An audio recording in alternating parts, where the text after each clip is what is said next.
এক পৃথিবী যেখানে একসময় মানুষ স্বপ্ন দেখত শান্তির, কিন্তু হঠাৎই সেই পৃথিবী ডুবে যায় আগুন, বিস্ফোরণ আর মৃত্যুর অন্ধকারে।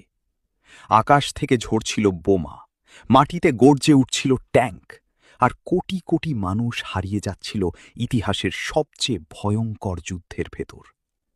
এটাই সেই যুদ্ধ যা পুরো বিশ্বকে কাঁপিয়ে দিয়েছিল, world war two. World war two ছিল মানব ইতিহাসের সবচেয়ে ভয়াবহ ও ধ্বংসাত্মক যুদ্ধ। ১৯৩৯ থেকে ১৯৪৫ সাল পর্যন্ত চলা এই যুদ্ধে পৃথিবীর প্রায় সব বড় শক্তি জড়িয়ে পড়ে। ইতিহাসবিদদের মতে এই যুদ্ধে প্রায় ৭ থেকে ৮.৫ কোটি মানুষের মৃত্যু হয়েছিল, শহর ধ্বংস হয়েছিল, দেশ ভেঙে পড়েছিল, আর পুরো পৃথিবী ভয় আর রক্তে ভরে গিয়েছিল। প্রথম বিশ্বযুদ্ধের পর জার্মানিকে কঠিন শাস্তি দেওয়া হয়েছিল। ট্রিটি অফ ভার্সাইলের কারণে জার্মানি অর্থনৈতিকভাবে দুর্বল হয়ে পড়ে। এই ক্ষোভ আর দারিদ্র্যের সুযোগ নেন অ্যাডলফ হিটলার। তিনি মানুষকে শক্তিশালী জার্মানির স্বপ্ন দেখাতে শুরু করেন। ধীরে ধীরে নাৎসি পার্টি ক্ষমতায় আসে এবং হিটলার এক ভয়ঙ্কর সামরিক শক্তি গড়ে তোলে। ১৯৩৯ সালের ১ সেপ্টেম্বর জার্মানি পোল্যান্ড আক্রমণ করে। সেখান থেকেই শুরু হয় দ্বিতীয় বিশ্বযুদ্ধ। ব্রিটেন ও ফ্রান্স জার্মানির বিরুদ্ধে যুদ্ধ ঘোষণা করে। খুব দ্রুত জার্মান বাহিনী ইউরোপের একের পর এক দেশ দখল করতে থাকে। তাদের যুদ্ধকৌশল ব্লিটজক্রিগ বা লাইটনিং ওয়ার ছিল অত্যন্ত ভয়ঙ্কর। দ্রুত ট্যাঙ্ক আক্রমণ, বিমান হামলা এবং হঠাৎ আক্রমণের মাধ্যমে শত্রুকে ধ্বংস করে দেওয়া। যুদ্ধের প্রধান শক্তিগুলো দুই ভাগে বিভক্ত ছিল। একদিকে ছিল অ্যাক্সিস পাওয়ার্স, জার্মানি, ইতালি ও জাপান। অন্যদিকে ছিল allied powers, Britain, Soviet union, যুক্তরাষ্ট্র, ফ্রান্স এবং আরও অনেক দেশ। ১৯৪১ সালে হিটলার সোভিয়েত ইউনিয়নের ওপর ভয়ঙ্কর আক্রমণ চালান, অপারেশন বারবারোসা। শুরু হয় ইতিহাসের অন্যতম ভয়াবহ যুদ্ধ। বরফে ঢাকা রাশিয়ার মাটিতে লাখ লাখ সৈন্য মারা যায়। অন্যদিকে একই বছর জাপান আমেরিকার অ্যাট্যাক অন পার্ল হারবারে হামলা চালায়। এরপর যুক্তরাষ্ট্র সরাসরি যুদ্ধে যোগ দেয় এবং যুদ্ধ আরও ভয়ঙ্কর রূপ নেয়।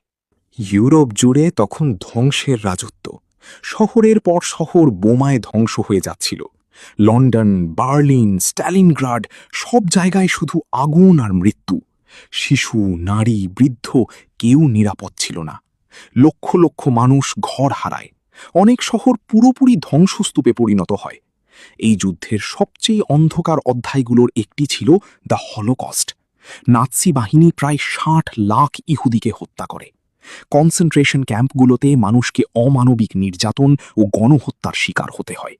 ইতিহাস আজও এই নিষ্ঠুরতার কথা মনে রাখে। যুদ্ধের অন্যতম ভয়াবহ যুদ্ধ ছিল ব্যাটল অফ স্ট্যালিনগ্রাড, যেখানে লাখ লাখ সৈন্য প্রাণ হারায়। একইভাবে নরম্যান্ডি ল্যান্ডিংস বা ডি ডে ইউরোপে যুদ্ধের মোড় ঘুরিয়ে দেয়। ধীরে ধীরে জার্মানি দুর্বল হতে শুরু করে। ১৯৪৫ সালে সোভিয়েত বাহিনী বার্লিনে পৌঁছে যায়।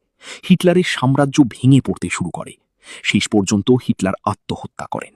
ইউরোপে যুদ্ধ শেষ হয়, কিন্তু প্রশান্ত মহাসাগরীয় অঞ্চলে যুদ্ধ তখনও চলছিল।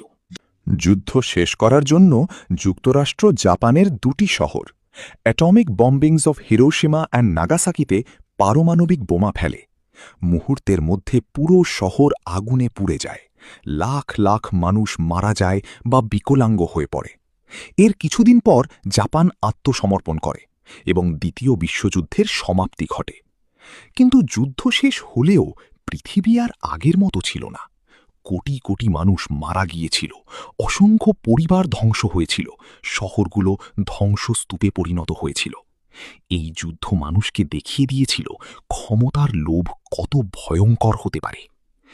দ্বিতীয় বিশ্বযুদ্ধ শুধু একটি যুদ্ধ ছিল না, এটি ছিল মানব ইতিহাসের সবচেয়ে অন্ধকার অধ্যায়গুলোর একটি, যেখানে মানুষ দেখেছিল সভ্যতা কতটা শক্তিশালী হতে পারে আর একই সঙ্গে কতটা ভয়ঙ্করও হতে পারে।